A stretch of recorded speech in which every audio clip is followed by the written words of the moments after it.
Você écoute 𝐿BE&x.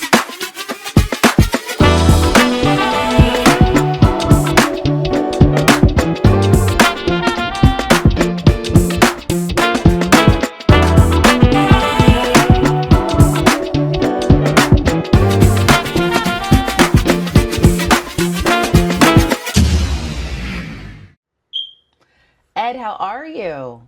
I'm fantastic. How are you? I'm good. Thank you so much for being here. I'm really excited to talk to you about this lesson. Yeah, I think it'll be a good time, and I appreciate you for Yeah. waking up earlier than I think any podcast host I'm aware of does consistently. Look, I mean, you're a parent too.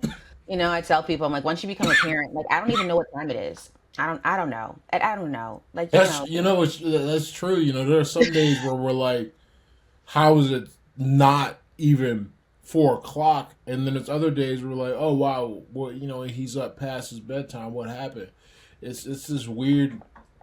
It's like time stops mattering and matters more. It same splits time. out to the extreme, Yeah. and a lot of this stuff is like Groundhog's Day. Like, Yeah. and Yeah. all we're trying to do is survive until the end, or Yeah. not the end, but to a point where he is he is able to be a more active agent in his Exactly. entertainment. Exactly. I was on the internet at 2 a.m., as I'm sure you know as a parent on your phone when your kid is up. I saw this like meme where some random person wrote like, for people who are non-parents, 9 a.m. you're eating breakfast. We've already like won wars, failed a battle, Yeah, fed humans 8 times. Like we're already at dinner and you over here talking about breakfast. And I we was like, used that's the to most that. accurate representation of That's so parenting I've funny. ever By heard. 9 a.m., we used to take him to this place, the Little Gym, Mhm. and because of where it is, it was like a 20-minute drive away, and class started at 9. So we were up and ready to go by I don't know, Yeah. 6. I said to my wife the other day, I said, I felt a little down the other day. I wasn't feeling well, so I slept in. She looked at me funny. I was like, no, I mean, like, I slept until he woke up instead of like Yeah. when I woke up on my own early to get stuff done. Yeah, yeah, exactly. So shout out to all the parents. Ed, where are your people from? Where are you from? How'd you get here? Ah man, I'm born and raised here in Pittsburgh, PA, Okay. and I've done the whole genealogy thing because Mm-hmm. it's kind of fascinating to me. Mm-hmm. It's fascinating to me from a so I didn't have like a great relationship at all with my parents. Dad effectively non-existent. Like I wasn't like I knew my father, but he didn't teach me anything. He wasn't in my life. He didn't even live in the same city. And my mom had a host of other issues and problems and challenges. So I ended up growing up with this perspective where I just don't really get family love, but I've learned because I ended up really lucky with some great friends, a good handful, and I think this is relatively rare today. A good handful who I've known now longer than I haven't. I met a lot of friends when I went to a high school across town outside the ghetto, and they've been with me for a long time now.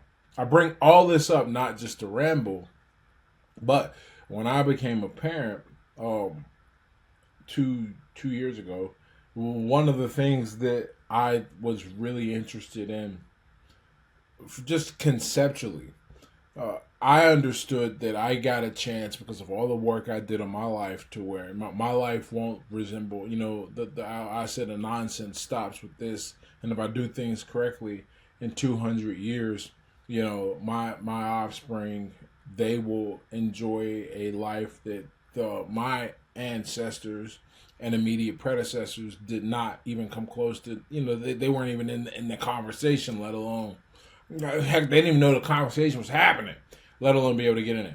So I went and did the genealogy thing, found out some interesting, cool stuff. The typical ADOS stuff are our African descendants, our American descendants of slavery type deal.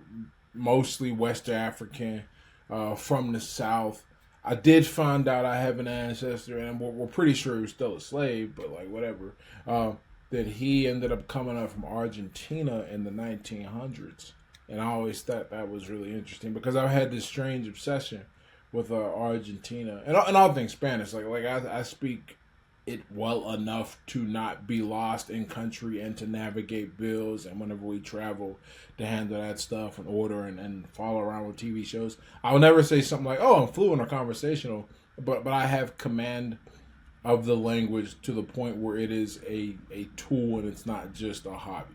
It's kind of, and I don't know where that came from. I didn't grow up around anyone speaking Spanish, but I always thought that was interesting. But yeah, there's that background. I love that, and I think it's really important. Me too, coming from St. Louis, Missouri, but a a product of enslaved West Africans, coming through the American South, is genealogy. I think for Black American folk who have that history, and have that bloodline, I think is just so much more important, right? Because part of colonialism, part of the slave trade, part of the oppression is not just the chattel slavery. It's not just the on the ground stuff, which is very, very bad, as you know. But Yeah, it's also this like it's psychological wiping out. wiping out of who you are, there's a right? reason why my last name is Latimore. I don't know what Right, that, right. but And it's I always tell people, it's so beautiful and so strong and just so important for people to know where they come from. And yeah. so I love when Black Americans are doing that work and actively seeking that work, because that is a piece of us that was strategically and intentionally erased. Yeah, So and I'm never the guy to, and this rubs some people the wrong way, but that's fine. I'm whatever. Um, I never hold up the I never judge a photograph as I've learned, which is the same means that like when you look at a photograph by definition it's in the past, and what the standards are today, you if you apply those you end up missing a lot of um, context and things that aren't quite appropriate. That doesn't excuse any of the moral or ethical things that are outright that we come to see as you have to kind of kill a part of your spirit to take place and part in it.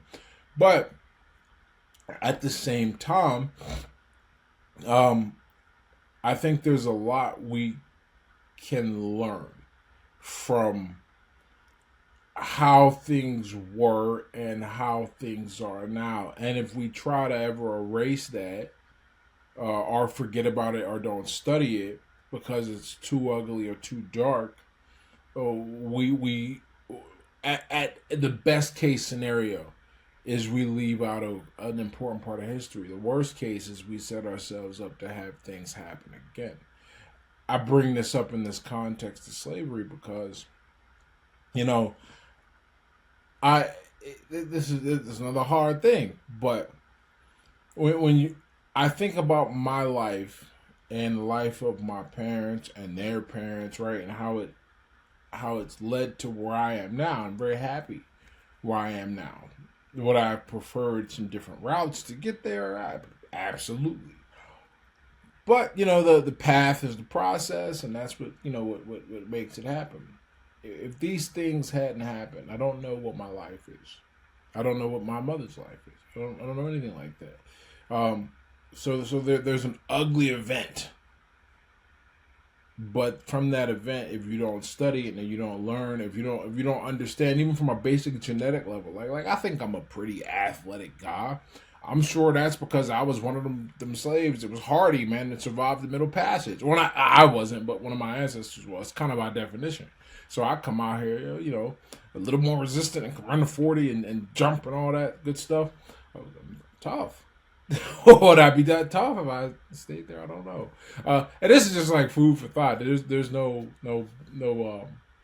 I don't think there's any kind of deeper meaning on that aspect. But the overall deeper meaning is that people need to understand the past, and they really need like history is is the best teacher. It's kind of, in fact, like I used to hate history, and now I'm like, is there any other subject but history kind of in in the purest technical sense of the word? Like you don't know that, you don't know anything. There's not.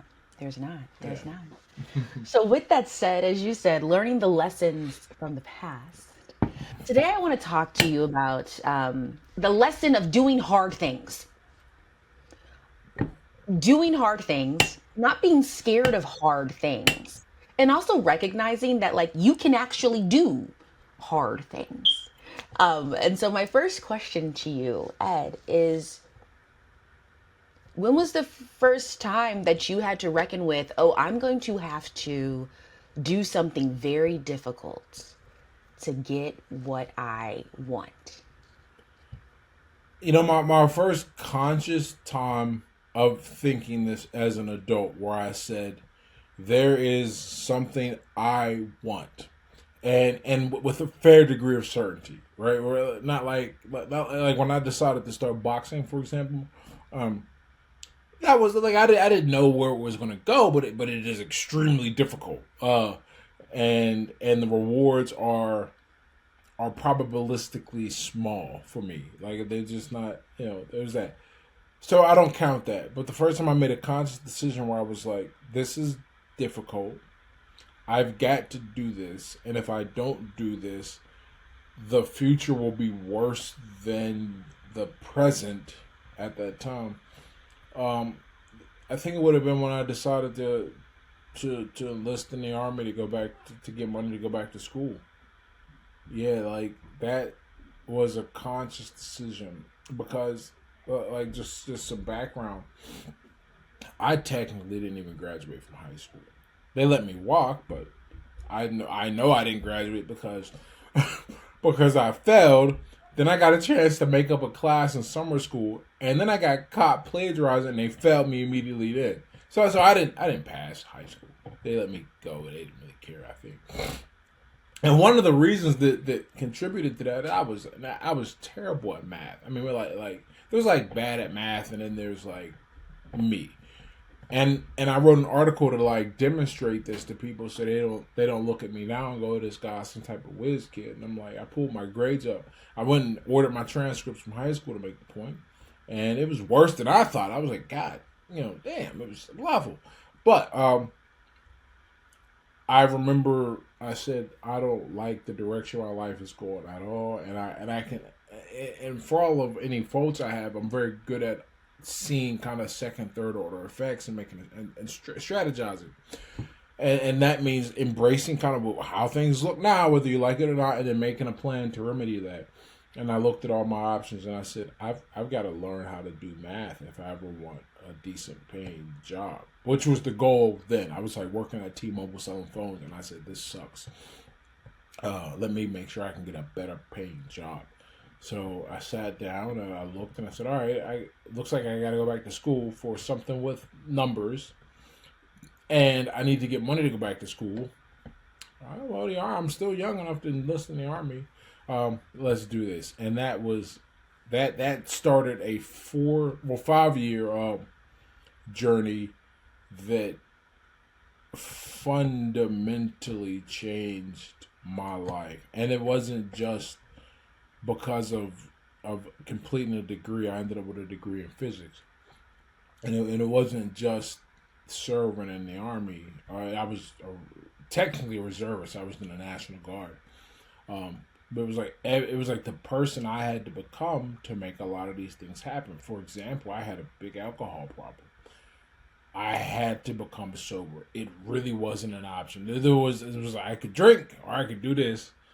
And I decided that I wanted to do this, but it wasn't as simple as, all right, just put the bottle down. Like, nah, the alcoholism and substance use disorder, so they're disorders for a reason. Like, it's not like I'm sitting there rationally going, I'll just have one today. Like, I don't get it. I had just met, at this point in my life, I had just met my wife, and I was like, this is a really nice girl. I don't want to expose her to any nonsense, and I want to keep her around too. But I know that if I don't improve myself, that that's not going to happen. So fortunately, I did another hard thing. We had just, when did we meet? I moved back to Pittsburgh September of 2011 or 2012. And by June 4th, I went off to basic training, and that was hard because one of the things you end up dealing with when you grow up in my circumstances, is just these weird attachment issues, and I don't think I would have had the foresight to go, I think, but it would have been emotionally more difficult. But I was still able to do it. And these were hard things, and this was a hard time in my life, those 4 years. But it was hard for a different reason. It wasn't hard the way it would have been if I had not done these things, which would have been like, how am I gonna make this rent, and how am I gonna pay for the injury, pay for the health care from the injuries I sustained because I was still training in boxing.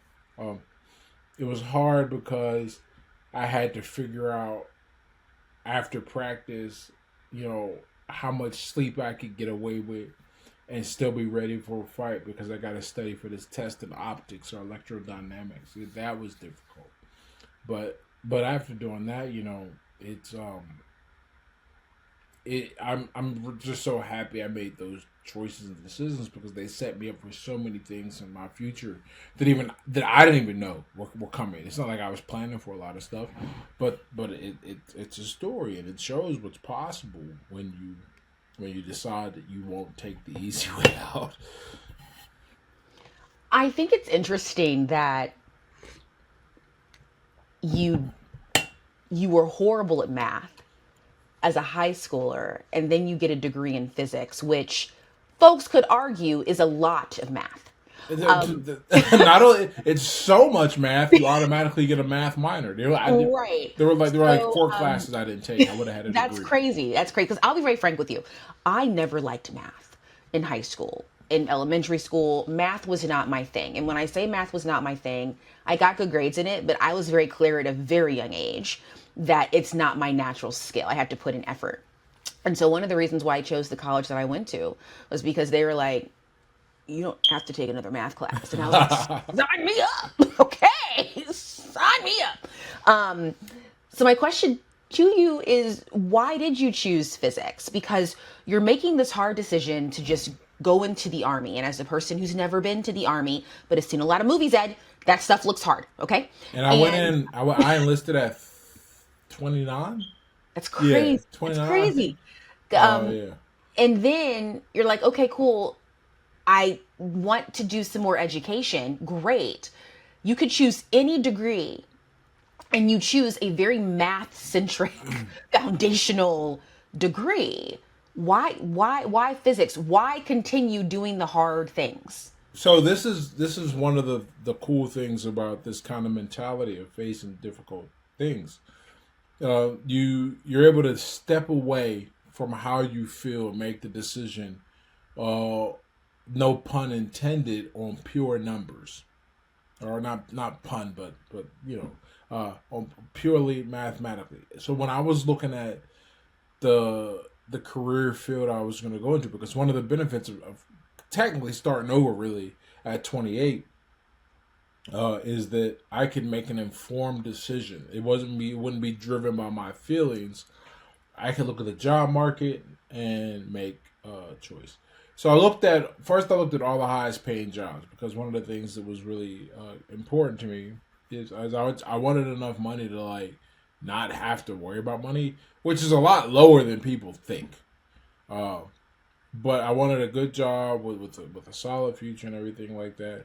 And so all of the highest paying jobs that I could get a degree in 4 years, not require professional training like at med school or law school, they all had math. We're talking your engineers, your IT guys, your engineers, IT, chemists, things like that. All right, so that was step one. And then I was like, all right, but I want to make sure I'm happy. So then I looked at all the jobs with the highest level of employee satisfaction. And won't you know, it something about making more money makes people happy. And I'm sure it's like the environment you end up in too. when and the type of people that end up self-selecting to do these degrees, because some of my classmates in physics were just it was easy to forget because I was an adult student. It was easy to forget that they were regular students, because if you self-select to study something like physics, you're not really moving to the beat of the rest of your peers at that age. Uh, so those were the two forces that initially drove my decision to go into something quantitative: the pay and the satisfaction. And the original plan was to go to college for math. That was the original plan. I was just going to get a math degree, and I made that. And that plan was based on two reasons. One, I figured it would give me the most versatile foundation to transition into any of the heavy quantitative disciplines. And also, two, I anticipated with my schedule turning professional boxing that I'd have to miss some classes. And so I didn't want to do anything with heavy lab science. My first love was engineering, looking at it, but I was like, there's no way. I got to take the labs. I'm not going to be able to do it. And so it was set to do math. And then in the Army, you gotta, my MOS was heavily technical. And as part of the training for that, I was like, oh, okay, I think I am going to actually give this electrical engineering thing a try. We'll see what happens.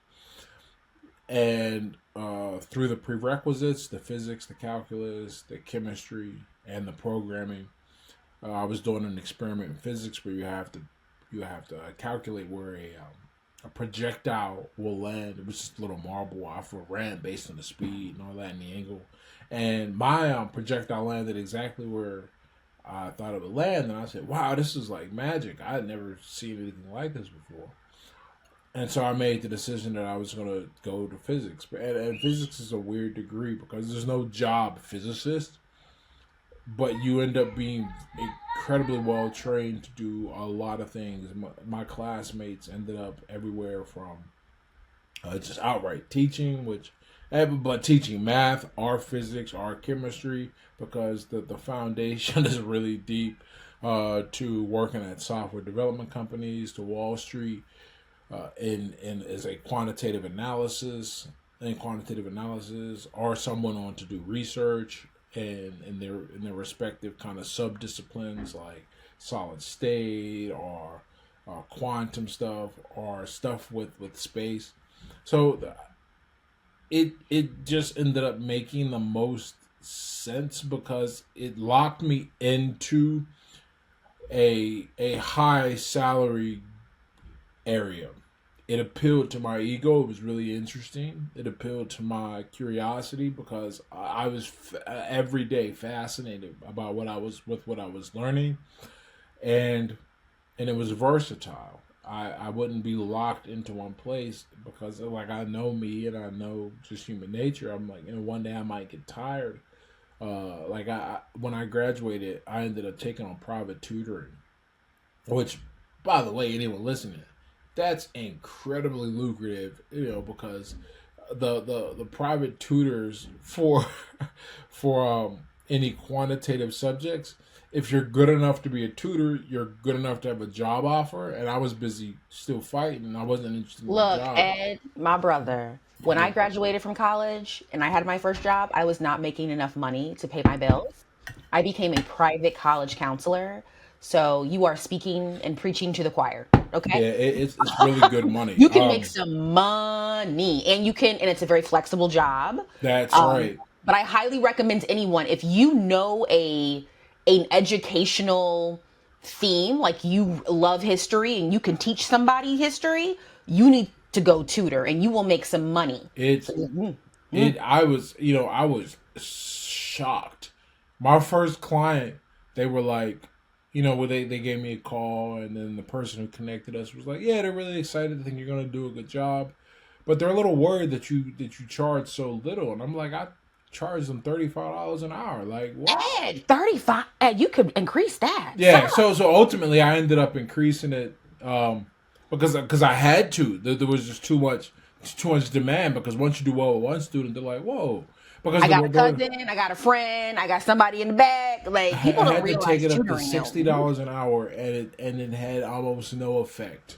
Yeah. because Yeah. not only did it have no effect, not only did it not decrease the people who wanted me, it made the parents try and lock me in for like month long, 2 month engagements up front, and I was like, I didn't feel comfortable with that, but at the same time, I was like, wow, this is really I think what awesome. people don't realize is that most people who actually get tutoring for their children are not the kids who are failing in school, Right. right?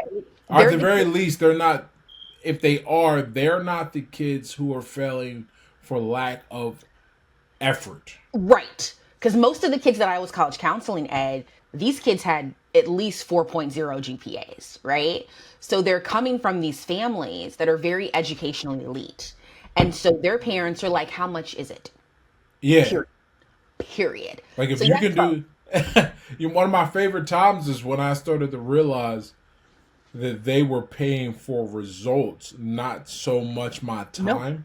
nope. So every now and then I'd be like, look, you know, we don't need that much time today. You can see, she's doing well. I'm only going to be here for 30 minutes instead of the whole 2 hours. And I still get paid like I was there for 2 hours. You want to talk about learning real time, the disconnect, but how people typically think of income, which is time and you're paid for it, to a real time example of it, not on the internet where it's very different to begin with, but where it's like, okay, you get this result, you get paid this, and if it takes you 15 minutes or 15 hours, we don't care. I want the This result. I Yep. always tell people, look, hard work is not the same thing as valuable work. I'm not Mhm. paying you more money to dig a hole with a spoon than a shovel. Like go Mhm. get the best tool. I just need the hole done. If you want to make it hard on yourself, That's on you. yeah. So I think that the more that I get to know you in this conversation, I think I'm starting to think about this idea of fear with difficulty. And I'm making this up in real time, Mr. Physicist, to work with me. I've seen people not take on difficult things because one of fear, will I fail? Right? Because two, they have yet to think of the ROI. I think we do have an issue in today's society where people are not thinking about the future. So they see this scary, difficult task to do, Ed, but they've yet to sit back and say, okay, but I want the thing beyond the task. So let me just put on a good shirt and put on some gloves and do the not so fun thing to get my prize. We're not training and teaching people how to think long term for the prize, right? I think it sounds like that you have this natural ability to think about the prize, even when you're dealt with the not so fun, difficult, hard thing in order to get it. Tell me more about that. I don't know if it's a natural ability. I don't know if it's a trauma response. I don't know if it's something you had to learn. But I think that is a sub lesson of, hey, regardless of what's in front of you, what do you want the end result to be? And if you have to go through a hard thing to get to your end result, it is worth it. So let's just go do it. It's probably what you said about it being like innate or a trauma response. It's probably some combination of both. You know, but I would my okay. So it's not so much that I'm thinking that here's this thing I want and I got to do whatever it takes to get it. It's more of a combination of two other behaviors that come together to make an emergent behavior. All right. So one is I do have an innate and trauma response driven ability to completely dissociate from my feelings and look at something objectively and make the best decision. Learned very early on, both domestically and in my environment, that giving into your emotions doesn't typically turn out well. All right, so there's that part, the disassociation from my emotions. I don't let them control me. It's not that I don't feel. I just go, okay, I feel that way. So what? And then there's the other thing This is probably a little innate and learned, or but mostly innate, because I don't have trouble thinking about this. I don't. I understand that now doesn't really exist in the purest sense of the word. Like, every moment is a passing moment, and that's like the micro application. Now we just expand that, and I know that the future is coming no matter what. Now I can be ready for it, or I can ignore it. But when you combine it with that first trait, I can't, in good consciousness, just go, well, that's coming. I'm gonna ignore it till it gets here. So that that comes together, and then the most pragmatic response is then, okay, how do I prepare? How do I put myself in position for this? And tell you a story. From right before I got sober and I made all these changes, because all that stuff, getting sober and listening to the military, going back to school, and turning pro, all happened within like a 4-month period. So I was sitting there one night at one of the local bars that I drink at, and I started to think, I was reflecting on my life, and I was like, 5 years is going to come no matter what, God willing. Am I going to have more options, or am I going to be doing the same stuff? And so I said, okay, I want to have more options. What do I have to do to make that happen? And then I just start looking at my strengths, my weaknesses, the options available. What can I do? And that led me to the enlistment. That led me to sobriety. That led me to I walked you through my decision for picking the degree. Every decision I make has been analyzed. I do not and refuse to ever just make an emotional decision, because even if it's right, what's that old saying? A broken clock is right twice a day. By the way, I said that to some Gen Zer, and they argue with me because they never learned how to read an analog clock. But that's neither here nor there. But but the implication of that is that if you are right with that broken clock, then what you have a tendency to do is use that clock to start telling time, and that's no good. Said differently, just because you got lucky doesn't mean you were right, and just because you're right doesn't mean you weren't lucky.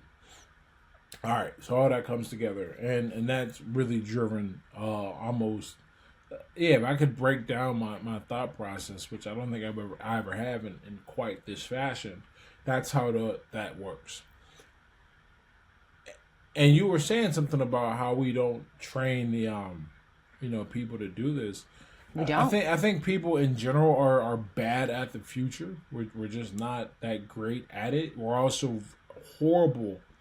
I think it's called hyperbolic discounting. Officially, is like the cognitive bias, where we're like, pretty much we don't think about the future and what it will cost us to not do something about something later. Time is really the great equalizer. The further ahead you can get in front of something, the more you can affect the change, because you can start small before it has momentum and has made a bigger impact.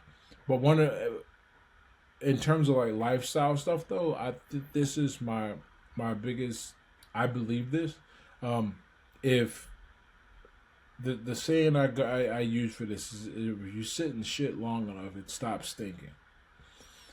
And a lot of people get so comfortable and learn to work with everything so well. Like, even if I go, hey man, that's disgusting, well, you're sitting there, that's gotta smell and feel horrible, they'll go, well, getting up and taking a shower is going to take a lot more energy than this, and it ain't that bad. I feel fine. I'm like, wow.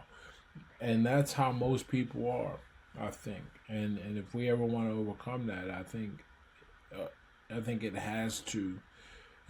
There's no way to overcome it without learning to embrace discomfort and going, okay, this is not. I mean, there are some other supporting things, but I think the crux of the ability that needs to be discussed and developed is that ability to go, hey, this is gonna suck, but this should raise the baseline of my life.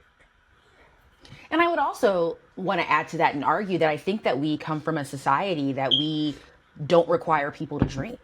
I'll be very frank with you, Ed. I came from an upper middle class environment. I came from two wonderful, supportive parents. Um, I received so many wonderful educational opportunities, worked hard for them, but also received them, right? And it wasn't until I was 25, 26, where someone looked at me and said, "What do you want?" People have asked me that before. I do want to make that clear. But I think that it wasn't until that moment in my life where I was so unhappy with the job that I was doing, where literally, Ed, I said, F it. Like, I'm no longer going to want what the world says that I should want. So if this financial advisor is going to look at me and say, before I advise you, before I help you with your money, I need to know what you want. I need to know what we're marching to. What is the financial goal? And the goal should not be, I want X amount in my bank account. It should be, I want X amount in my bank account so I can use this tool to do Y. And it was the first time where I was required to think differently about my future. And I always tell people that conversation was the real start to my happiness journey and to this adult journey that I now live, which is very militant and very liberated and very much like, I do what I want. Yeah. So, right? But it took someone to really sit down and explain it to me like that. And I was like, wow, no one, so I can like do anything? And he was like, Yeah. yeah, yeah. That's one of the, okay, I won't say benefits. That so I have a completely different upbringing and background. There were, I'm out of the projects. A typical at-risk youth kid. You look at the statistics on what should happen to someone with my background when I was born, where I was born. I should be in prison or still struggling with addiction, that type of thing, and family support non-existent, that kind of thing. So what that did for me, and I got lucky in a few ways. I got lucky with my decision on where to go to high school. Granted, that was a conscious decision as well. You get lucky being able to having certain experiences, and you also get lucky with your innate personality and how that lends me towards certain ways of thinking. But in terms of what we're talking about, the environment and what that did for me, there was never any expected path, so to speak. Now that there was like the most likely one you see. I saw most of the people, most of my former neighbors and classmates go down, but that wasn't like. But it wasn't set in stone. Like there was no one telling me, you know what you need to do? You need to get on the track and move them packs. Like that never. I never had that conversation. But there was also never a conversation of you got to go to college and get a good job and become a taxpayer. It was just kind of all left up in the air for me to figure out. I think there's a lot of benefit to being raised in a house with structure. Quite a lot. With that said, I see this in my friends with similar backgrounds, because all the friends at the high school I went to, they're all, not all, but most of them are upper middle class, well-to-do. I see as adults, they struggle to take risks, make moves, and invest in themselves and break out of the status quo because that was never, because there was such a strong structure laid down and these expectations which do wonders for people. But I never had to encounter or deal with that. That comes with some trade-offs. It's like an RPG character, strong here, weak there. But that is just an interesting observation or kind of comparison to the upbringings. There was never anyone. Well, I think that because structure brings results, and so this idea of like, well, if I stay coloring between in the lines, then I am more likely to get this result. Yeah. And I think that when you come from an unstructured environment, you have a higher capacity for risk because you're like, look, the fact that I'm here today, like you said, and not in jail, I have nothing to lose, right? And when you're in structure, you learn that there's a lot to lose. So I get that completely. And I do think that there are benefits and non benefits of that. And we do have to find the balance. My Yeah. last question for you, Okay. reintroduce yourself to us. Ed, who are you? Oh man, I'm just a guy here trying to teach people everything I learned the hard way, so they don't have to do, so they can learn it the easier way. Um, I'm lucky. I never lose sight of that. I think I work hard. I think I study. I think I see trends.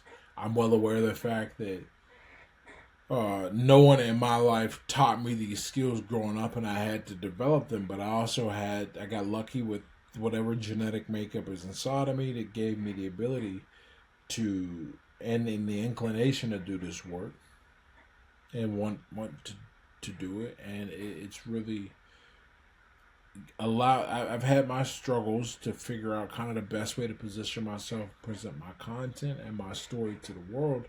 But the past 2 years have really helped me gain clarity on that. So that's what I am. Is I'm at the end of the day a teacher, and it doesn't really matter what I teach. I've taught everything from calculus to physics to writing to boxing. I just enjoy transmitting knowledge because I see how powerful it is. I had a student once. I was helping get ready for the AP Calc exam. Me, a fairly math student in high school, I was helping her get ready for the AP Calc exam. And I told her, I said, "Look, you don't have to worry because not only did I fail math in high school, it took me 4 tries before I understood calculus." And she looked at me in this really skeptical way, and I was like they said, did my parents make a mistake? I was She was like, "Are we doing the right thing right now?" I was like, no, don't worry. Like that just means I know everywhere you're going to fail, and I know why you're going to That's fail. So true. we're going to be able That's to work through true. your difficulties way better and way more Yeah. efficiently and effectively than had you gone with somebody who was a math whiz. Yeah. Yeah. I love that. Thank you. And I feel so lucky that you took time out of your day to come talk to me. Ed, you're just a really good human. And I do want to honor that people also forget. I don't know. I'm very big into ancestry and I'm very big into vibes and I'm like when you do good in this world, the world will actually do good for you. So thank you. Thank I'm you for starting to being believe it. yeah. Thank you No. so much for being here. Hey, no problem. Thank you for having me. This Of was a course. cool conversation. Of course.